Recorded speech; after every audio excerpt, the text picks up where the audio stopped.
সূরাটির আলোকে আজকে যে বিষয়টা নিয়ে আলোচনা করার ইচ্ছা সেটা হলো পবিত্র কোরআনের সত্যতার অকাট্য প্রমাণ প্রসঙ্গে। তো আল্লাহ সুবহানাহু ওয়া তাআলা বলেন, তাব্বাত ইয়াদা আবি লাহাবি ওয়া তাব্ব। আবু লাহাবের দুটি হাত ধ্বংস হোক এবং ধ্বংস হোক সে নিজেও। তারপর আল্লাহ তাআলা বলেন, মা আগনা আনহু মালুহু ওয়া মা কাসাব। তার ধন সম্পদ কোনো কাজে আসেনি আর যা সে উপার্জন করেছে। সায়াসলা নারং যাতা লাহাব। অচিরেই সে পতিত হবে লেলিহান অগ্নিতে। ওয়ামরাতুহু হাম্মালাতাল হাতাব। এবং তার স্ত্রীও যে মাথার উপরে ইন্ধন বহন করত। ফি জিদিহা হাবলুম মিন মাসাদ। তার গলায় খেজুরের ছালের তৈরি রশি রয়েছে। তো এই সূরাটার মূল বক্তব্যটা হলো, যারা ঈমান আনবে এবং নবী করিম সাল্লাল্লাহু আলাইহি সাল্লামের আদর্শ অনুযায়ী জীবনযাপন করবে তাদের জন্য দুনিয়া আখেরাতে উভয় জাহানে সাফল্য নিশ্চিত। বলেন সুবহানাল্লাহ। তারা সফলতা লাভ করবে। আর যারা মহানবী সাল্লাল্লাহু আলাইহি সাল্লামের সঙ্গে শত্রুতা করে, তাকে কষ্ট দেওয়ার চেষ্টা করে, তাদের উভয় জাহানে দুনিয়া আখেরাতে শাস্তি অবধারিত। আর এর একটা জ্বলন্ত বা দৃষ্টান্ত উদাহরণ হলো আবু লাহাব। এই সূরাতুল লাহাব, তার ধ্বংস অনিবার্য কথা এই সূরার ভিতরে বলা হয়েছে। এই ধ্বংসের ঘোষণা দিয়েই এই সূরা লাহাব অবতীর্ণ হয়েছে। এটাই হলো মূল আলোচনা। ১৫০০ বছরের আবু লাহাবের যে পরিণতি, বর্তমানেও যে আবু লাহাবেরা আছে ইসলামের দুশমন, আলেম ওলামা, মাদ্রাসা, মসজিদ, কোরআন হাদিসের দুশমন, আল্লাহ আল্লাহ রসুলের দুশমন, তাদের ওই একই পরিণতি হচ্ছে, হবে, কিয়ামত পর্যন্ত বলবৎ চলমান থাকবে।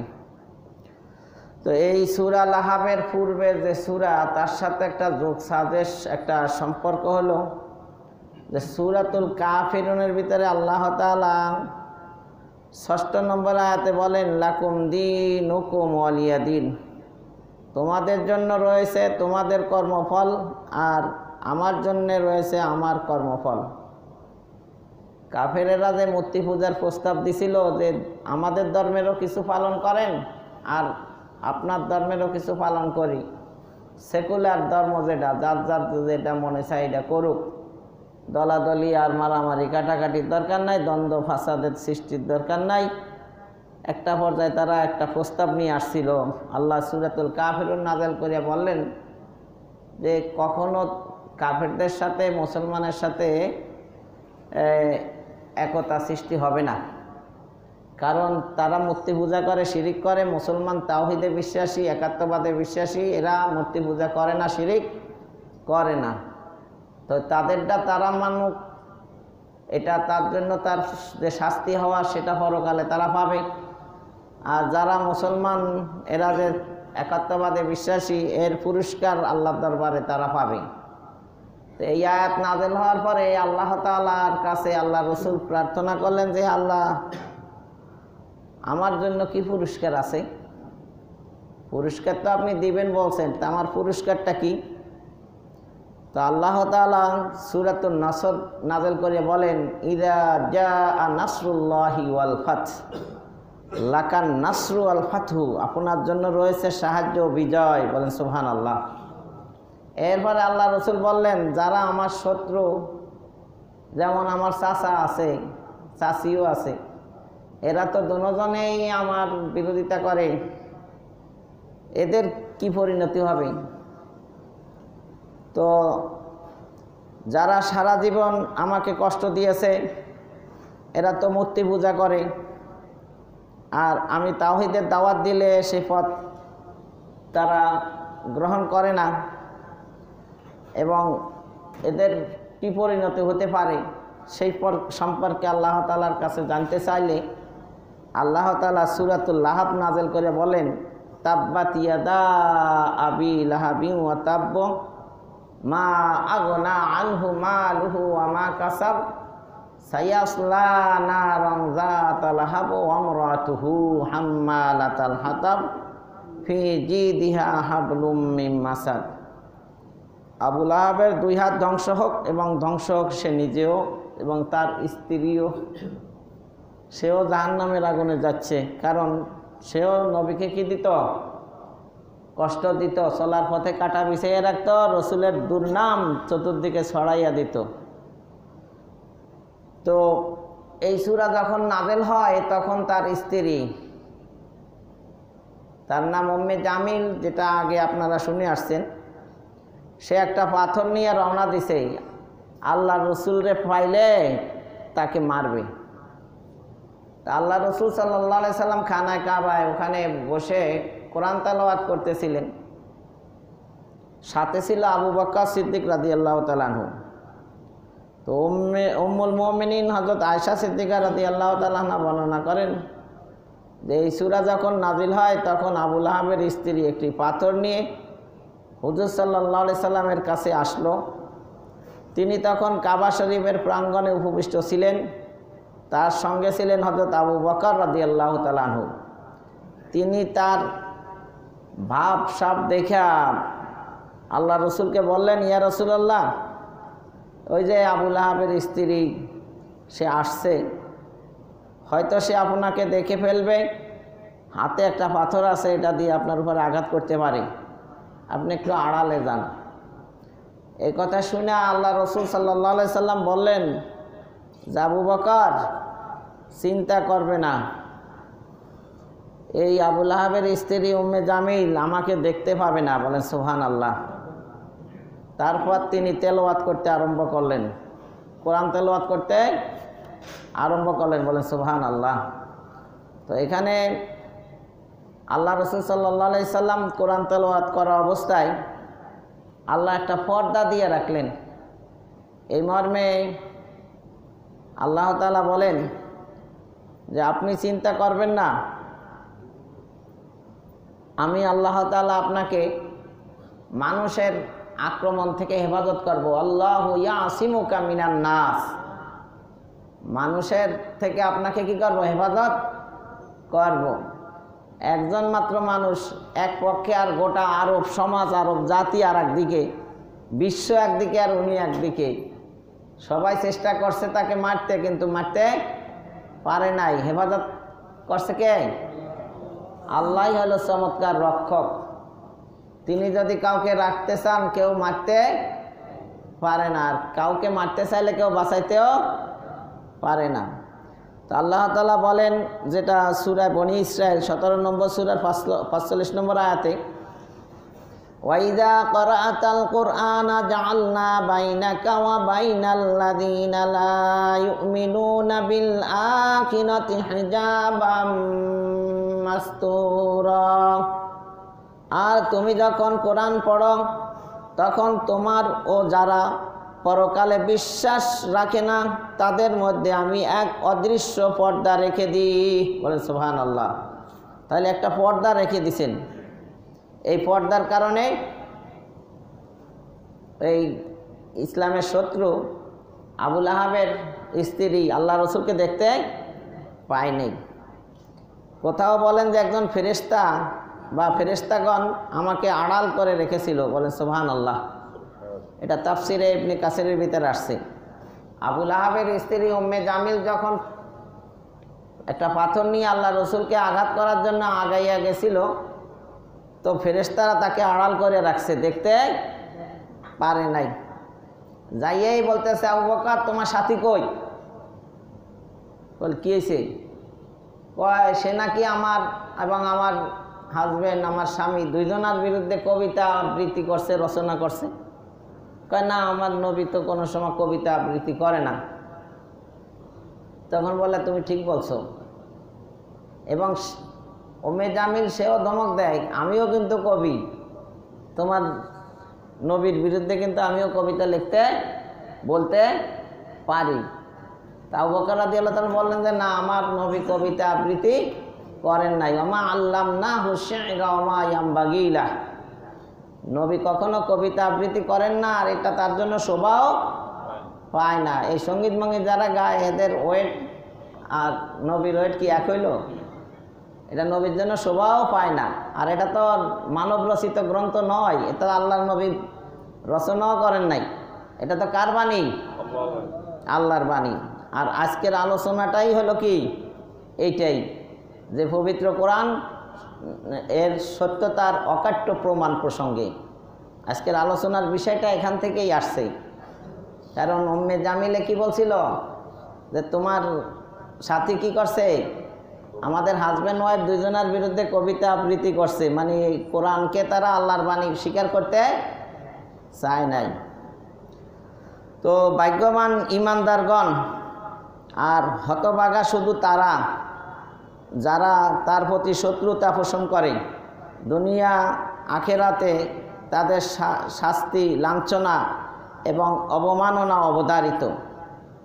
যারা আল্লাহর রসুলের শত্রুতা পোষণ করে, ব্যঙ্গ চিত্র অঙ্কন করে, এদের দুনিয়াতেও শাস্তি, লাঞ্ছনা, অবমাননা এবং আখেরাতেও জাহান্নামের শাস্তি অবধারিত। বলেন নাউজুবিল্লাহ। তাহলে রাসূলের প্রতি শত্রুতার ভয়াবহ পরিণতি আবু লাহাব এবং তার স্ত্রী, পুত্র, এদের যে দশা হয়েছে, ভয়াবহ পরিণতি, যারা এদের উত্তরসূরি তাদেরও এরকম পরিণতি হবে। তার পুত্র, এটাও আপনার 2 নম্বর সূরা আয়াতে কি ছিল? মা আগনা আনহু মালুহু ওয়া মা কাসাব। আবু লাহাব মনে করছিল মুহাম্মদ যে ধ্বংসের কথা বলে, যদি কোনো কারণে কোনো সমস্যা হয়েই যায় তাহলে আপনার যে টাকা পয়সা আছে তা দিয়ে আমি এটা রোধ করতে পারবো, এবং তার ধনবল, তার ধনবল এবং জনবল কম ছিল না। কিন্তু আল্লাহ বলে কোনো কাজে লাগবে না। কারণ আবু লাহাবের মেয়ে, সেও ইসলাম গ্রহণ করিয়া মক্কা থেকে হিজরত করিয়া মদিনা চলে গেছে। তার 2 ছেলের 1 ছেলে, সেও ইসলাম গ্রহণ করে হিজরত করে মক্কা থেকে মদিনা চলে গেছেন। বলেন সুবহানাল্লাহ। আর 1 ছেলে আল্লাহর রসুলের সাথে বেয়াদবি করছে। কারণ এই সূরা নাযিল হওয়ার পরে তার তো খুব আল্লাহর রসুলের প্রতি শত্রুতা খুব বেড়ে গেছে। এখন সে দেখতেছে যে মুহাম্মদ সাল্লাল্লাহু আলাইহি সাল্লামের 2টা কন্যা তার বাসায়, 2 ছেলের কাছে পুত্রবধূ, অর্থাৎ আবু লাহাবের 1 ছেলে উতবা আর একটা উতাইবা, 2 ছেলেরে আল্লাহ রসুলের 2টা মেয়ে বিবাহ করাইছিল। একটা মেয়ের নাম রোকাইয়া আর একজনের নাম উম্মে কুলসুম। 2 ভাইয়ে 2 বোন বিয়ে করছে। এখন চাচ্ছে না আবু লাহাব মুহাম্মাদের কন্যা তার বাসায় কি থাকুক। এটা আল্লাহরই ইচ্ছা, থাকলেও কিন্তু সমস্যা। কারণ শত্রুর ঘরে যদি আল্লাহ রসুলের মেয়ে থাকে আর যদি এরকম নারী নির্যাতন করে তাহলে তো কিছু বলতে পারবে না। বরং ওই মেয়ে 2টারে আল্লাহ তাআলা হেফাজত করছেন, যা করে আল্লাহ ভালোর জন্যই কি করে। তাদের উপরে চাপ সৃষ্টি করতেছে আবু লাহাব।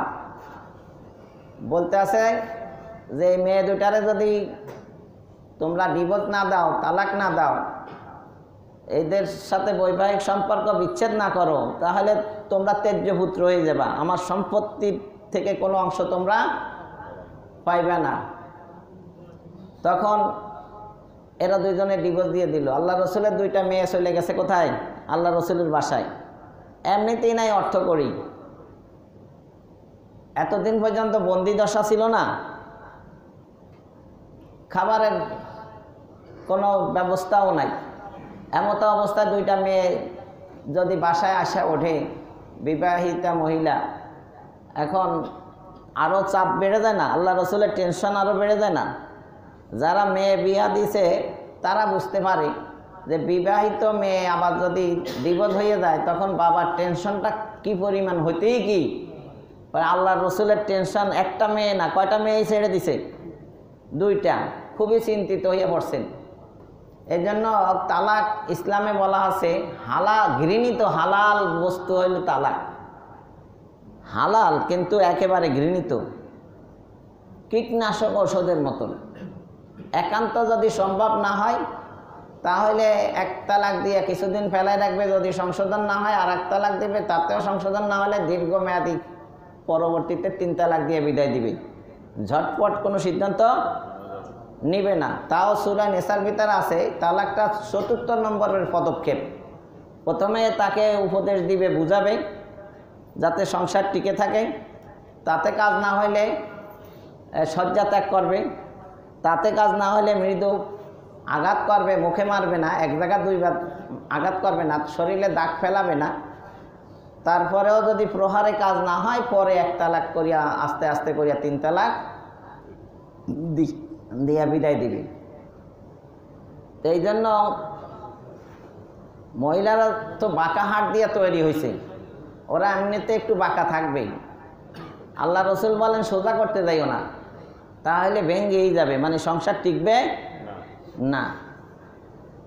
তো আল্লাহ তাআলা এই মহিলাদেরকে পুরুষের কোন পাশের হাট দিয়ে বানাইছে? বাম পাশের বাঁকা হাট দিয়ে বানাইছে। বাঁকা হাট দিয়ে বানাইছে দেখে বাঁকা থাকে, কিন্তু হাটটা কোন পাশের? বাম পাশে মানুষের হাট থাকে, হৃদয় থাকে, অর্থাৎ ভালোবাসার কেন্দ্রবিন্দু অন্তর। এই অন্তরের পাশের হাট দিয়ে বানাইছে, তার মানে মহিলাদেরকে সবসময় ভালোবাসা দিয়ে রাখলে সংসার টিকবে, না হলে টিকবে না। মারপিট করতে গেলে আতরের শিশার মুখ খুলে দিলে যেমন ঘ্রাণ থাকে না, যারা বউ পিডায় ওদের সংসারে কোনো শান্তি ভালোবাসা কিছুই কি থাকে না। এই জন্য ধৈর্য ধারণ করতে হবে। আগুন নেবে কি দিয়া? পানি দিয়া। বউ গরম হয়ে গেলে যদি জামাইও গরম হয়ে যায় তাহলে তো আগুন লাগবেই। ওই সময় পানি দিয়ে নিবানো মানে কি, একজন গরম হয়েছে আর একজন চুপ থাকবেন, কারণ চুপ না থাকলে তখন এই চেতাচেতি কি থামবে না। তাহলে দাঁড় কুমড়ার সম্পর্ক করা যাবে না, কাটাকাটি ঝগড়া মারামারি এগুলা করা যাবে না। সংসার টিকাতে হলে স্বামীর অনেক ধৈর্য সহ্য অবলম্বন করতেই কি হবে। তো যাই হোক, তো ওর এক ছেলে ওতাইবা ও কি করছে, আল্লাহ রসুলের মুখের উপরে থুতু মারছে, নিক্ষেপ করছে, বলে নাউজুবিল্লাহ। আর বলছে যে আপনার উপরে যে কোরআন অবতীর্ণ হয় এটা আমি বিশ্বাস করি না, বলে নাউজুবিল্লাহ। আল্লাহ রাসূলের উপরে মুখে থুতু মারায়, থুতু লাগে নাই, থুতু যদিও না লাগে কিন্তু নিক্ষেপ তো করছে। আল্লাহ রসুল খুব মনে কষ্ট পাইছে। এক তো মেয়ে তালাক দিয়ে দিছে, আর এক তো তার মুখে থুতু মারতে আসছে, মারছেও, যদিও শরীরে লাগে নাই, তাফসীরে কিতাবে লেখে, কিন্তু মনে অনেক কষ্ট পেয়েছে। বেয়াদবি করলো না। শ্বশুরকে যে শ্রদ্ধা সম্মান ভক্তি দেখাবে সেটার পরিবর্তে সে থুতু নিক্ষেপ করে, এটা তো মনে কষ্ট লাগারই কি কথা। তো আল্লাহ রসুল বদদোয়া করলেন যে আল্লাহ তোমার কুকুর সমূহ থেকে একটা কুকুরকে বিলাইয়া দিও এই ওতাইবার উপরে।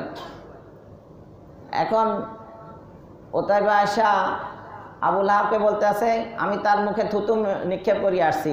তা আবুল আহাব তো পুরা খুশি। এরপরে জিজ্ঞাসা মোহাম্মদ কিছু বলছে নাকি? হ্যাঁ বলছে যে আল্লাহ তোমার কুকুর সমূহ থেকে একটা কুকুর আমার উপরে যাতে চড়া হয়, আক্রমণ করে, সেটা বলে দিছে। এবার আবুল আহাব ভয় পাইতেছে, কারণ মোহাম্মদ যা বলে তাই কি সত্য এবং হয়েই যায়। এখন আবুল আহাবে তার পোলারে বিবাহ করাতে হবে না? আর আগে বিয়ে করাইছিল, তালাক হয়ে গেছে, এখন বউ খুঁজতে হবে না? তো দেখবেন এরা টাকার জোরে কি করে, দেশি মাইয়া না খুঁজে বিদেশি মাইয়া খুঁজতে যায়, আছে না? বিদেশি মাইয়া বিয়ে করাইতে পারলে নিজেরা কি মনে করে? দৈন্য মনে করে।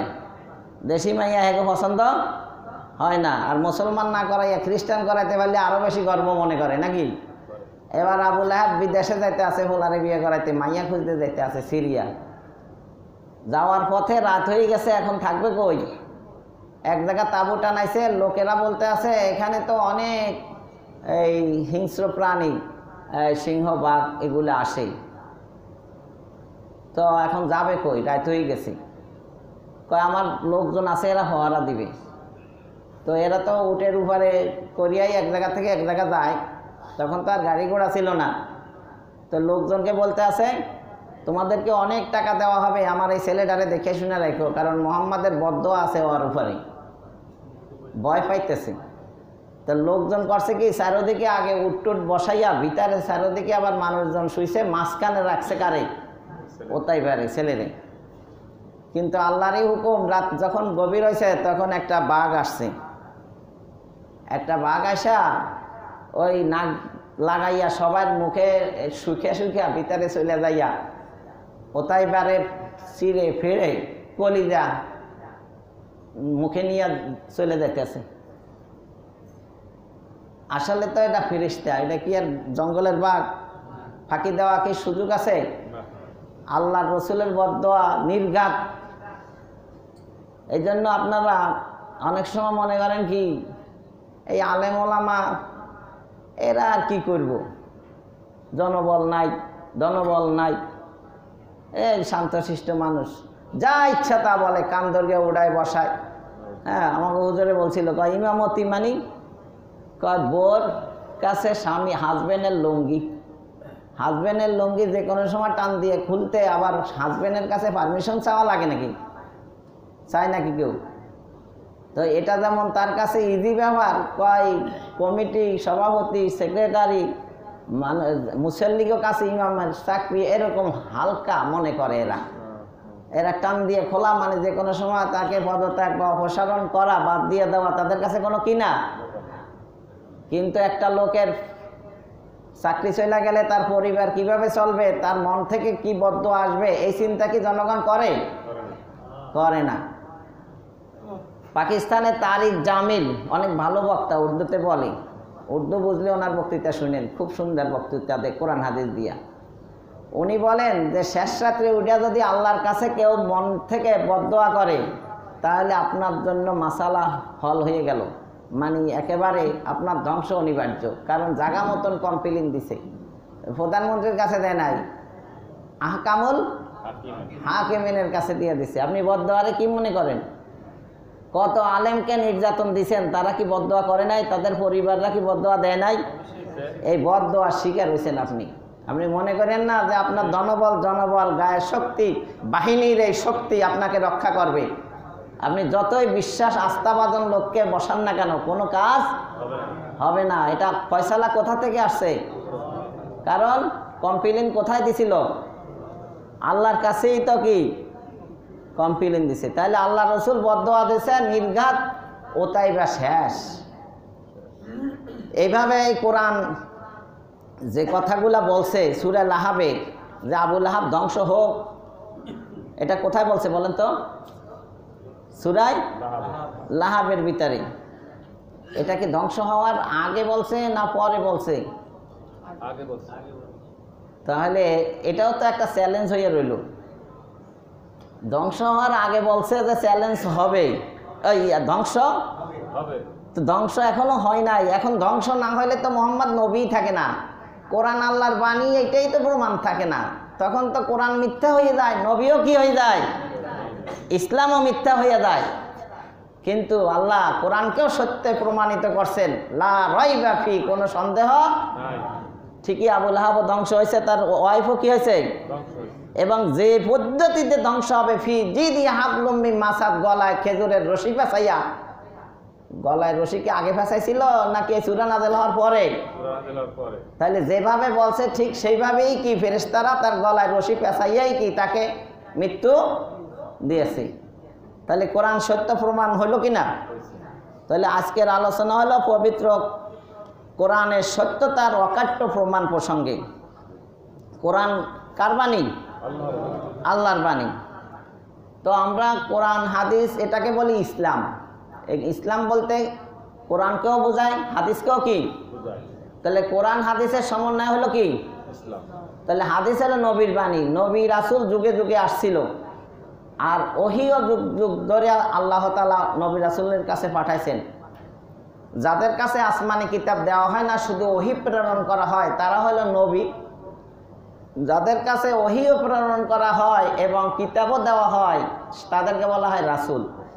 তাহলে পৃথিবীতে সবাই নবী, কিন্তু সবাই রাসূল নয়। আবার যারা রাসূল তারা নবীও। তাহলে নবীও রাসূলও, মুহাম্মদ সাল্লাল্লাহু আলাইহি সাল্লাম নবীও রাসূলও। তাহলে ইসলাম শুধু মহানবী সাল্লাল্লাহু আলাইহি সাল্লামের সময় থেকেই মানে শুরু হয় নাই, বরং আদম আলাইহিস সালাম থেকেই মহান আল্লাহ তাআলা এই পৃথিবীতে অনেক ওহী, অনেক রসুল পাঠাইয়াছেন। প্রত্যেকের কাছে যে ওহী আসছে সেটাই ইসলাম। সেটাই কি? তাহলে ইসলামের সূচনা শুরু মুহাম্মদ সাল্লাল্লাহু আলাইহি সাল্লাম থেকে না আদম আলাইহিস সালাম থেকে? আদম আলাইহিস সালাম থেকে।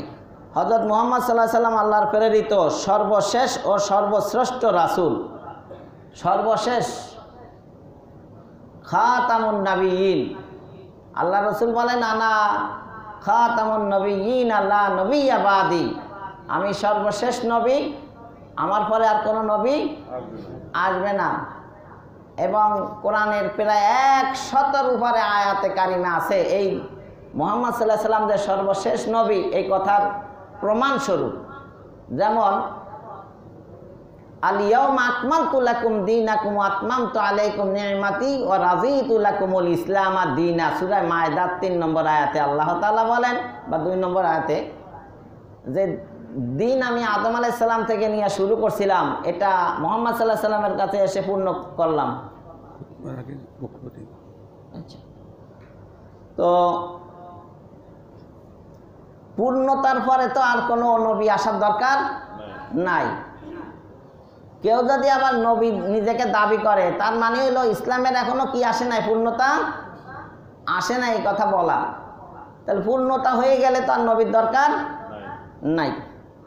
আল্লাহ বলেন ওমা আরসালনাকা ইল্লা রাহমাতাল লিল আলামিন। সূরা আম্বিয়া 107 নম্বর আয়াতে আল্লাহ তাআলা বলেন যে সমগ্র জগতের জন্য, বিশ্ববাসীর জন্য আমি আপনাকে রহমত স্বরূপ প্রেরণ করেছি। বলেন সুবহানাল্লাহ। এবং এই কোরআন আল্লাহর বাণী, এটা রসুলের বানানো নয়। আপনার আর আমার যেমন কোরআনের প্রতি ঈমান আনতে হয়, স্বয়ং মুহাম্মদ সাল্লাল্লাহু আলাইহি সাল্লাম আল্লাহর রসুল হওয়ার পরেও ওনারও অন্তরের স্থলে এই কথা ঈমান আনতে হবে, বিশ্বাস করতে হবে যে কোরআন কার বাণী? আল্লাহর বাণী। সূরা বাকারার শেষের 2 আয়াতের শেষের দিকটা আছে, দেখবেন আমানার রাসূলু বিমা উনজিলা ইলাইহি মির রাব্বিহি ওয়াল মুমিনুন, আছে না? আমানার রাসূল, রাসূলই তো ঈমান আনছে, বিমা উনজিলা ইলাইহি, তার প্রতি যে কোরআন অবতীর্ণ হয়েছে। তাহলে মুহাম্মাদের প্রতি যে কোরআন অবতীর্ণ হয়েছে এইটার উপরে ঈমান মুহাম্মদ নিজেও আনছেন। ওয়াল মুমিনুন মানে আমরাও, ঈমানদাররাও আমরাও আনছি। তাহলে পুরা কোরআনটা কার বাণী? আল্লাহর বাণী। তো আলোচনার বিষয় হলো যে পবিত্র কোরআনের সত্যতার অকাট্য প্রমাণ। তো 1 নম্বর প্রমাণ হলো যে ইতিহাস আমাদের বলে দেয় নবুয়াত প্রাপ্তি 40 বছর তিনি কখনো মিথ্যা বলেছেন এমন প্রমাণ নেই। তাকে একজন সৎ মহৎ চরিত্রবান আল আমিন বা বিশ্বাসী বলেছেন কাফেরেরা। তাহলে ওনার উপরে যে ওহী অবতীর্ণ হয়েছে, কোরআন অবতীর্ণ হয়েছে, এটা কার বাণী হতে পারে? কোন কথায়? ইতিহাসের সাক্ষী যে উনি জীবনে কখনো মিথ্যা কথা। তো উনি যেহেতু কোরআনের উপরে ঈমান আনছেন, এটা আল্লাহর বাণী বলতেছেন, অতীতে কখনো মিথ্যা কথা বলেন নাই। আরবের কাফেররা তাকে আল আমিন উপাধি দিছে, বিশ্বাসী বলে আখ্যায়িত করেছেন।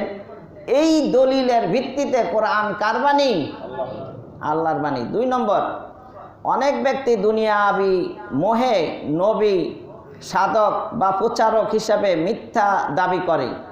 তাছাড়া তারা সম্পদ ও লাভ করে, বিলাসবহুল জীবনযাপনও করে। দেখেন না বাবা দরবেশ সাধে শুধু খালি বিলাসবহুল জীবনযাপনের জন্য মুখে মুখে শুধু কি, মুখে মুখে শুধু দেশের প্রেম আর অন্তরে প্রেমিকার প্রেম নিয়ে ঘোরে। এরা দরবেশ সাজে, সাধু সন্ন্যাসী সাজে, এরা পীর মাশায়েখ সাজে দুনিয়ার স্বার্থে। আর আল্লাহ রসুল সাল্লাল্লাহু আলাইহি সাল্লামের ব্যাপারে বলা হয়েছে সূরা ইয়াসিনের ভিতরে, ইত্তাবিউ মাল্লা ইয়াসআলুকুম আজরাও ওয়া হুম মুহতাদুন, তাকে অনুসরণ করো যিনি তোমাদের কাছে কোনো বিনিময় চান না। এবং তারা শুধু ওয়াজ করেন যে তা নয়, তারা আবার ইসলামের কথা মতো নিজেরাও চলেন। বলেন সুবহানাল্লাহ। এই জন্য বক্তা হইতে হলে আগে ওয়াজ করলে হবে না, নিজেও কি করতে হবে? আমল করতে হবে। কোরআনে বলছে এমন কথা কেন বলো যে কথা তুমি নিজেই কি করো না, আমল করো না। তো এক কবি বলেন, লাকাদ নাসাবতু লিজি নাসলাম লিজি কামি, বন্ধা নারীর থেকে বংশ বিস্তার যেমন অসম্ভব, বন্ধা নারীর থেকে যেমন বংশ বিস্তার অসম্ভব, ঠিক যেসব বক্তারা নিজেই আমল করে না, শ্রোতাদেরকে উপদেশ শোনায়, ওয়াজ করে, তাদের কথা শুনে আমল হওয়াটাও এরকম কি অসম্ভব। এই জন্য দেখবেন আল্লাহর ওলি যারা আমল করে তাদের একটা দুইটা কথা এত সাজানো গোছানো নয়, ভাষার এত পাণ্ডিত্য নাই, এত মাধুর্য নাই, গ্রাম্য ভাষা এলাকা ভিত্তিক শব্দ উচ্চারণ করে, মানুষ গলা কাটা মুরগির মতো ছটফট করে, চোখ থেকে অশ্রু প্রবাহিত হয়ে যায়, অন্তর বিগলিত হয়ে যায়, আমলের জন্য তৈরি হয়ে যায়। তার কারণ বক্তা নিজেই কি করে? আমল করে। বলেন সুবহানাল্লাহ। তো আমাদের হুজুরে বলছিল যে চট্টগ্রাম এই যে ফটিয়া মাদ্রাসা আছে না, একসময় ওই ফটিয়া মাদ্রাসার বাণী আজিজুল হক সাহেব ছিল। দেখবেন কাউমি মাদ্রাসার শুরু দিয়ে আজিজুল উলুম নাম দিয়ে অনেক মাদ্রাসা আছে। এই আজিজুল মানে আজিজুল হক। এই নাহমাদুহা নুসাল্লি আলা রসুলিল কারিম বললে এই আওয়াজ শুনলেই মানুষ ছটফট করত। বাংলাদেশের কিছু বক্তা ছিল যারা খুবই ফেমাস, যেমন খতিবে আজম মৌলানা সিদ্দিক আহমদ ছিল, সে ছিল আপনার সংসদ সদস্য। তারই মেয়ের জামাই এখন হইল বর্তমানে আফামা খালেদ হোসেন, যিনি ওই ধর্ম বিষয়ক উপদেষ্টা, ওনারই জামাতা, মেয়ের জামাতা। ওনার ভাষা ছিল অনেক সুন্দর। আর আপনার এই নানুপুর যেটা আপনার ইয়া আছে কি জানি, ওই যে যেখানে মাঝভান্ডারি, ওর পাশে একজন ছিল অনেক সুন্দর, মাঝহারুল ইসলাম, সে ছিল অনেক সুন্দর যুক্তি দিয়ে ওয়াজ করত। হাটাদারি মাদ্রাসা ছিল মৌলানা ফয়জুল্লাহ সাহেব, মুফতি ফয়জুল্লাহ। এত বেশি এলেম তার ভিতরে আল্লাহ দিছেন যে বলার বাহিরে, মৃত্যুক্ষণে তার আমল এলেমে ভরপুর। যে ডাক্তার নুরুল ইসলাম নামে যিনি ছিলেন, উনি ওনার শিরায় দিয়ে দেখছে যে খালি আল্লাহু আল্লাহু শব্দ উচ্চারণ হয়। বলেন সুবহানাল্লাহ। হজে নেওয়ার সময় ছবি তুলতে গেছে, ওনার ছবি ওঠেই না। পরে সরকারের ছবি ছাড়াই ওনাকে পারমিশন দিছে। তাহলে আল্লাহর ওলি কি দুনিয়া ছিল না? তো আমাদের হুজুর বলতেন, যদি আপনার খতিবে আজম মৌলানা সিদ্দিক আহমদ সাহেবের মতো ভাষা কারো ভিতরে থাকে এবং মৌলানা মাজহারুল ইসলামের মতন যুক্তি দিয়া বুঝানোর ক্ষমতা যদি কারো থাকে একার ভিতরে, এবং আজিজুল হক সাহেবের মতন যদি আল্লাহর ইশক প্রেম কারো ভিতরে থাকে, এবং মৌলানা আপনার মুফতি ফয়জুল্লাহর মতন জ্ঞান যদি কারো ভিতরে থাকে, অর্থাৎ একটা লোকের ভিতরে খতিবে আজম মৌলানা সিদ্দিক আহমদের মতো ভাষা থাকতে হবে, এবং মাজহারুল ইসলাম সাহেবের মতন যুক্তি থাকতে হবে, আজিজুল হক সাহেবের মতন আল্লাহর প্রেম ইশক থাকতে হবে, মুফতি ফয়জুল্লাহ সাহেবের মতো যদি এলেম থাকে, একজনই বাংলাদেশকে আবার ইসলামী হুকুমত কায়েম করা, মুসলমানকে পরিপূর্ণ মুসলমান এবং আদর্শ মুসলমান বানানো তার পক্ষে কি সম্ভব। মুহাম্মদ রাসূলুল্লাহর ভিতরে সকল নবী রাসূলগণের যত রকমের গুণাবলী হতে পারে, যত রকমের মানে ভালো দিক সাইড, আপনার সব গুণাবলীর সমন্বয় ঘটেছিল কার ভিতরে? মুহাম্মদ সাল্লাল্লাহু আলাইহি সাল্লামের ভিতরে।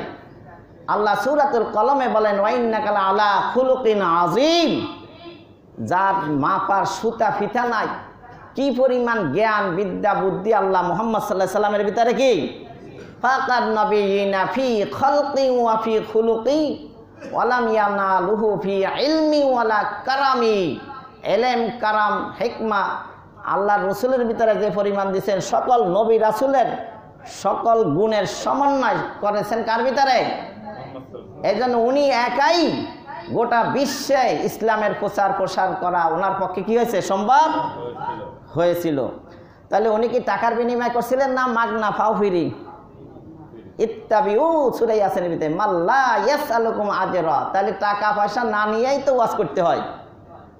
তাহলে ও এর দ্বারা বোঝা যায় মুহাম্মদ আল্লাহর নবী। কারণ ভারতে কাদিয়ানি নিজের নবুয়তি দাবি করিয়া গোলাম আহমদ কাদিয়ানি সে কিন্তু বিলাসবহুল জীবনযাপন করছে। যারাই মনে করেন বাবা সাজে দরবেশ সাজে বিলাসবহুল জীবনযাপন করে, এতেই প্রমাণ করে তার বাবা সাজার পিছনে দুনিয়াবি স্বার্থ আছে। মুহাম্মদ সাল্লাল্লাহু আলাইহি সাল্লাম আল্লাহর রসুল, এজন্য যে তিনি কারো কাছে বিনিময় চান নাই। রাসূল সাল্লাল্লাহু আলাইহি সাল্লাম নবুয়ত লাভের পূর্বে অনেক দিক দিয়ে আপনার সচ্ছল ছিলেন।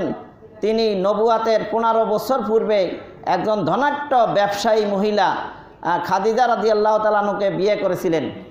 তার কি নবুয়ত পাওয়ার আগে অভাব ছিল? বলেন, অভাব ছিল? ইন্টারন্যাশনাল বিজনেসম্যান খাদিজাতুল কুবরা রাদিয়াল্লাহু তাআলা আনহা, মহিলারা কি ব্যবসা করতে পারবো না? আমাদের মার্কেটে অনেক মহিলা ব্যবসায়ী আছে। আমি বলি এটা সুন্নাহ। আল্লাহ রসুলের স্ত্রী খাদিজাতুল কুবরাই ছিলেন একজন কি শুধু লোকাল ডোমেস্টিক বিজনেসম্যান না, তিনি দূর দূরান্ত থেকে কি মালামাল আনায়ন করতেন। তার সেলসম্যানই ছিল মুহাম্মাদুর রাসূলুল্লাহ সাল্লাল্লাহু আলাইহি সাল্লাম। সেলসম্যানের চরিত্র কেমন হতে হয়? যে মুহাম্মদ সাল্লাল্লাহু আলাইহি সাল্লাম নিজেই সেলসম্যান ছিল, তার চরিত্রে মুগ্ধ হইয়া মালিক স্বয়ং তার বান্ধবীর দিয়ে বিয়ের প্রস্তাব দিয়ে দিয়েছেন। বলেন সুবহানাল্লাহ। আমি আরও একদিন বলছিলাম আমাদের সেলসম্যানের অবস্থা, সবাই না, না হলে তো আবার হুজুরের উপরে খেপে যাইব, যে মালিকের মেয়ে তো দূরের কথা, কাজের মেয়েও বিয়ে দিতে চায় না, কারণ ও এত বেশি নয়ছয় করে, না পাইতে রাখছে আর কি।